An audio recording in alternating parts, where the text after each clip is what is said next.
Theorie-Indoor-Zirkel oder einer davon mit dem Schwerpunkt Schulter, Beine.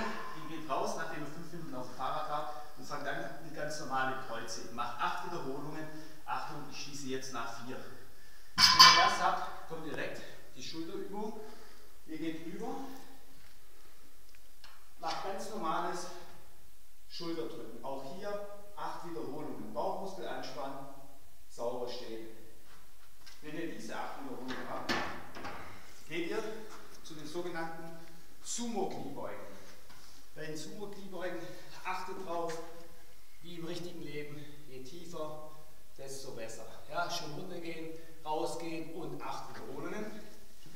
Wenn ihr diese 8 habt, geht ihr rüber, macht Trapezius ziehen. Beim Trapezius ziehen, achtet drauf, zieht es sauber an. 1, 2, 8. Wenn ihr diese 8 Wiederholungen habt, geht rüber, macht 8 Aufstiege. Rechts, ihr habt 8, macht auf 8 Aufstiege. Links, jetzt noch einen kleinen Tipp. Wenn ihr keine Ahnung vom Sport habt, einfach mal den Mund halten, sagen wir so.